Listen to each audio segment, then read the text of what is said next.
cannot be contained in this little book, besides a world of sprightly and cheerful characters, both men and women, the humour of which it was feared would be lost if it were attempted to reduce the length of them.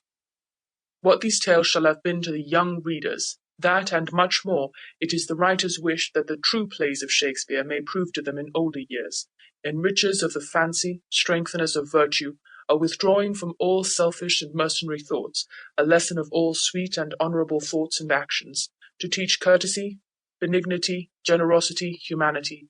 For of examples, teaching these virtues, his pages are full. End of preface. Tales from Shakespeare by Charles and Mary Lamb. Recording by Alice Marti. The Tempest.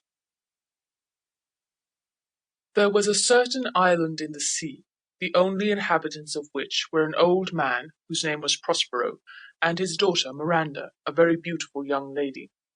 She came to this island so young that she had no memory of having seen any other human face than her father's. They lived in a cave or cell made out of a rock. It was divided into several apartments, one of which Prospero called his study.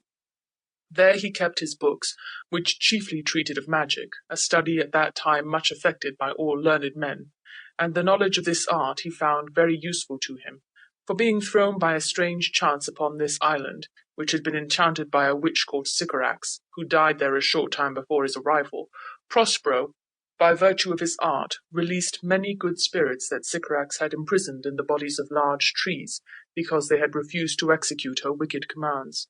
These gentle spirits were ever after obedient to the will of Prospero. Of these, Ariel was the chief.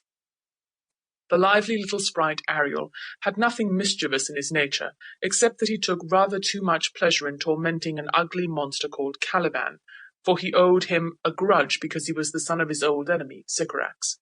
This Caliban Prospero found in the woods, a strange, misshapen thing, far less human in form than an ape. He took him home to his cell and taught him to speak, and Prospero would have been very kind to him, but the bad nature which Caliban inherited from his mother, Sycorax, would not let him learn anything good or useful. Therefore he was employed like a slave, to fetch wood and do the most laborious offices, and Ariel had the charge of compelling him to these services. When Caliban was lazy and neglected his work, Ariel, who was invisible to all eyes but Prospero's, would come slyly and pinch him, and sometimes tumble him down in the mire, and then Ariel, in the likeness of an ape, would make mouths at him. Then, swiftly changing his shape in the likeness of a hedgehog, he would lie tumbling in Caliban's way, who feared the hedgehog's sharp quills would prick his bare feet. With a variety of such-like vexatious tricks, Ariel would often torment him, whenever Caliban neglected the work which Prospero commanded him to do. Having these powerful spirits obedient to his will, Prospero could by their means command the winds and the waves of the sea. By his orders they raised a violent storm, in the midst of which, and struggling with the wild sea waves that every moment threatened to swallow it up, he showed his daughter a fine, large ship, which he told her was full of living beings like themselves. "Oh, my dear father," said she, "if by your art you have raised this dreadful storm, have pity on their sad distress. See, the vessel will be dashed to pieces. Poor souls, they will all perish. If I had power, I would sink the sea beneath the earth rather than the good ship should be destroyed with all the precious souls within her." "Be not amazed, daughter Miranda," said Prospero. "There is no harm done.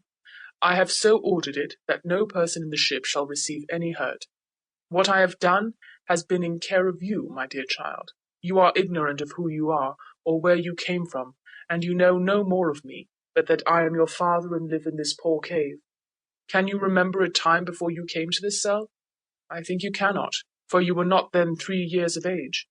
"Certainly I can, sir," replied Miranda. "By what?" asked Prospero. "By any other house or person? Tell me what you can remember, my child." Miranda said, "It seems to me like the recollection of a dream. But had I not once 4 or 5 women who attended upon me?"